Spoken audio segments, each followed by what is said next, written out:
So the Packers draft is now officially over. The NFL draft just ended in the past 30 or 40 minutes.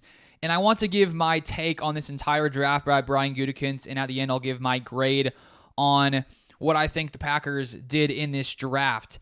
And just to see what Brian Gutekunst was able to do in this draft with all these players he drafted, helping out Jordan Love a ton, this is honestly better than I could have even imagined when it came to really building something around Jordan Love, building a young foundation with tons of young weapons around Love. That was my hope coming to this draft.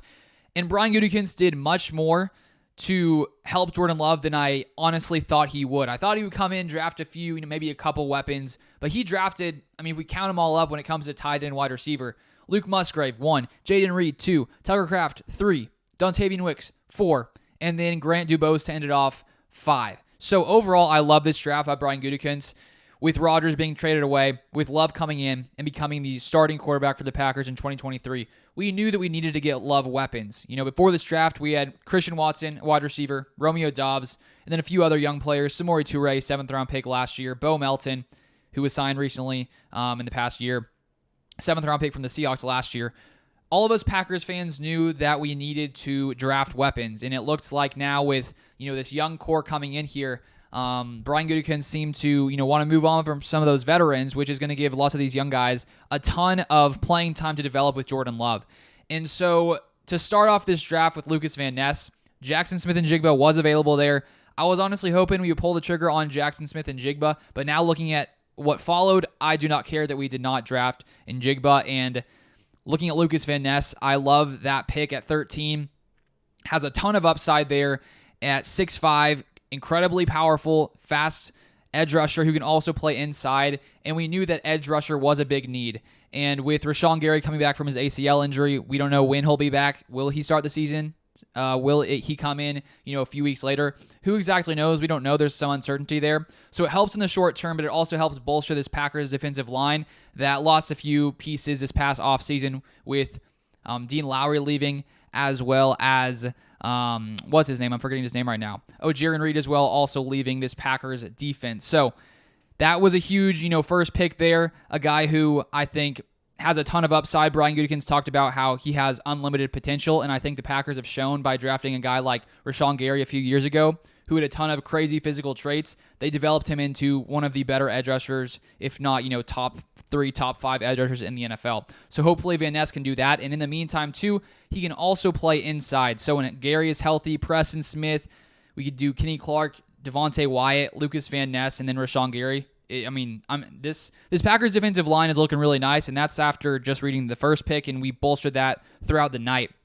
And then to come into round 2, and to come in and get Luke Musgrave, 6'6" tight end, who runs, I think, a 4.61 40, has great vertical speed.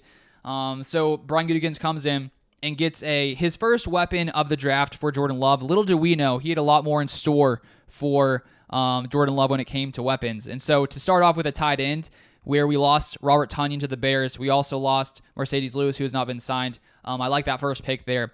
And then he comes in and gets Jaron Reed at pick number 50, round 2.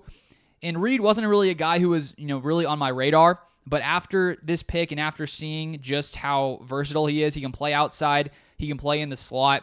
He runs the Packers clocked him at 4.37. So he has that burner speed where if he gets in the open space, he'll be gone.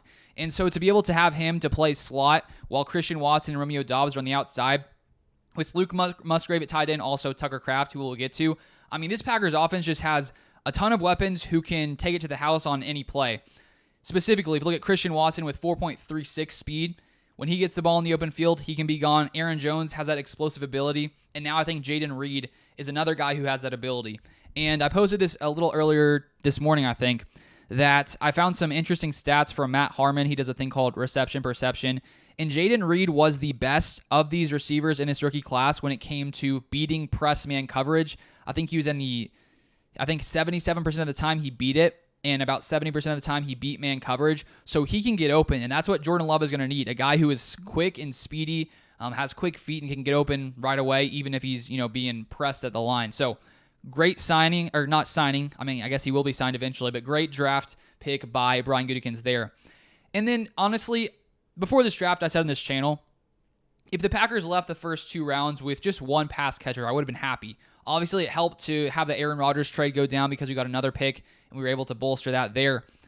But I wouldn't even have imagined that after drafting 2 weapons for love in the first 2 rounds, that Brian Gutekunst says, you know what? 2 is not enough. Let's throw in another one. I'm like, okay, Brian Gutekunst, I'm all for this. So Tucker Kraft from South Dakota State, another tight end. And honestly, after watching Tucker Kraft's highlights and Luke Musgrave's highlights, Tucker Kraft, honestly, when it comes to yards after catch, looks more dangerous than Luke Musgrave. Luke Musgrave looks like he can, he has that vertical speed, but he does go down pretty easily after receiving the ball. But Tucker Kraft, on the other hand, he is a little, he's like an inch smaller, similar weight, but he is strong, and when people try to tackle him, it does not work very well. So he can really take guys on after the catch. And so to be able to have 2 of those tight ends who are incredibly athletic, very fast, very strong, it's just going to be very fun to see how Matt LaFleur uses all these new young weapons here, because there are so many things he can do here. If he wants to do 2 tight end sets with Luke Musgrave, Tucker Kraft, have Christian Watson out there, Romeo Doubs, Jaden Reed, whoever he wants to use out there. And then if we get the running game going and then we do a play action pass, imagine having to try to stop, all these guys at once. Christian Watson, who could beat you deep. Luke Musgrave, who has vertical speed, 6'6". He's a mismatch for linebackers, probably taller than safeties. Faster than linebackers, taller than safeties. And then Tucker Kraft, too. There's just so many different things the Packers can utilize in tons of different formations, whether it's 3 receiver sets with 1 tight end, whether it's 2 tight ends, 2 receivers, whatever it may be. Matt LaFleur has a ton at his disposal now, which is very exciting. And so those were the first, 3 rounds. And then up to this point, it had mainly been weapons. And then in round 4, we come and get Colby Wooden earlier today, defensive tackle from Auburn. And one thing about him is pretty interesting. He's a little lighter than typical when it comes to defensive tackles. But one of the Packers, I think, assistant coaches was talking after this draft pick and mentioned he is a little smaller, but he has incredible speed. I think he's the 3rd fastest edge rusher among this Packers group. So he has incredible speed. If I can try to find my notes real quick, exactly what his 40 speed is. Let's see. Sorry, I don't have it right here. But he's incredibly quick. 3rd fastest defensive tackle in this class. And the Packers assistant coach mentioned how in today's game, you have tons of very athletic quarterbacks who can, run. There's lots of screen passes these days. And so to be able to have a defensive tackle who has that speed and that ability to fly around, whether it's to chase a quarterback, whether it's to chase a screen, he mentioned the importance of having a guy like that. So Colby Wooden seems like a guy the Packers can use inside who can, really get after the passer, but also has that speed to track guys down in the running game, whether it's, screen passes as well. There's a lot to like there. So the Packers come in round 1, get a guy who can play inside and outside. They come in again and get Colby Wooden, who also had experience outside as well. So 2 versatile offensive linemen. So Brian Gutekunst really focusing on bolstering this defensive line. And then if we move on from that pick, round 5 comes up. We get Sean Clifford, QB. Looking around, Twitter and things, it seemed like people were sort of, if there was one pick that Packers fans overall, from what I saw, didn't really love, was Sean Clifford. I think coming into the draft, we knew the Packers needed to add a quarterback because we only have 2 on the roster with Danny Etling and Jordan Love. And so I assumed at some point we would draft a quarterback to be able to have 3 in this room at least. And Sean Clifford is the guy who the Packers decided to go with. And one interesting thing I saw by one of the Packers, either scouts or coaches, interviews, he mentioned how, Sean Clifford, Penn State quarterback, who was in tons of big games, and he mentioned how if he came into Lambeau Field, he would not be rattled. And so this is just another guy the Packers can sort of try to develop behind Jordan Love. And he's apparently a very smart guy. And if we take a look at his stats, he threw 86 touchdowns, 31 interceptions in his career. And he may not be the most accurate passer. He's a lot of things to work on, but he seems to have some kind of a skill and ability. And he's also pretty quick, pretty fast. I think he's like 6'2", and he has like a 4.58 or 4.6 140. And if you look at his highlights, he can move around pretty fast. He seems like a tough guy. So that is the Packers' 3rd quarterback now on this roster. And then to move on now to the end of the 5th round is Dontavian Wicks, wide receiver from Virginia. Now, this guy, he had a dominant 2021. 2022 comes around, and things don't go quite as well. Apparently, it was a new offense, and I think he struggled with some drops as well. But he's an incredible athlete. You watch his highlights, he goes up, and he Corners and safeties have a tough time, matching up with him when he goes up to catch the ball. He has crazy yards after the catch ability. There are some highlights I was watching where he just jukes guys out. No one knows what's happened. They just fall down. That's the kind of thing you like to see from a wide receiver. So it's great to see the Packers start off with 3 pass catchers in the first 3 rounds, and then to add a guy like Dontavian Wicks. And when the Packers drafted Jaden Reed, he's slightly smaller than the typical wide receiver the Packers like to draft at 5'11", but Dontavian Wicks sort of fits the typical Packers wide receiver mold, 6'1", 206 pounds, so pretty physical, pretty strong, and he also has insane vertical, 39-inch vertical. So I love that pick to come in there and get him at the end of the 5th round. And then to finish off this draft, we get Carl Brooks, who was a defensive end, Bowling Green, played there for 5 seasons. He's like 6 feet tall, about 300 pounds, 6'2", 6'3", 300 pounds. Very explosive. And I mentioned this in the video, the specific video I did on him, which I did a specific video on every single player. If you want to have, more in depth about each guy, I did a, 3 to 5 minute video for every player on my channel, so you can check that out. I go into their RAS scores, scouting reports, things like that. But interestingly enough, he was PFF's highest graded edge rusher in 2022. Like, they grade every single player throughout the season in college football. He was the number 1 graded edge rusher. So to see him fall all the way to round 6, that is a massive steal, massive value for the Packers there. I'm surprised he fell that far. But once again, the Packers really bolster this defensive line. And that is, one of the biggest themes of this draft is getting tons of players who have the versatility to play inside and outside. Brian Gutekunst clearly thinks that the Packers need to bolster that defensive line unit. It has been one for years, I feel like, in Green Bay, where we've struggled against the run, and hopefully this will sort of solve some of those issues because we just got a ton of defensive linemen here. Then the end of round 6, we get kicker Anders Carlson, and this may spell the end for Mason Crosby because I'm not sure the Packers would draft him in the 6th round if they didn't plan to move on from Crosby. Maybe Crosby comes back another year and teaches this guy, but Brian Gutekunst did say in the past couple months that it seems like, they don't have a ton of, draft or I guess salary cap space, and it could be hard to bring Crosby back, but who knows? So another kicker there. And then to finish it off, the 7th round, and then I'll give my overall grade on this entire draft, we get Carrington Valentine, cornerback from Kentucky. So first defensive back of this draft for the Packers. They didn't really focus on that in this one. We have a ton of corners. Don't think it's an issue. We also got Lou Nichols, running back, Central Michigan. He dominated in 2021. Fell off a little in 2022, but he has the skill set. He has the ability. He's strong, powerful running back. Anthony Johnson, safety. There's that safety that lots of Packers fans wanted. Safety was definitely a need in this draft, but I think, if the Packers didn't get one of those top ones, it seems like they were fine, not going after safety because we have a tons of depth at safety for the Packers defense, but we really need a starting caliber guy. And a lot of people seem to be pretty high on Anthony Johnson and what he can be. He, plays hard, plays physical, and I think he switched to safety not too long ago, if that's the right guy I'm thinking of right now. He played 4 seasons at cornerback and then went to safety his 5th year. 5'11", 205. He was actually 3rd round grade by PFF. So looks like an upside pick there. He may be a huge value.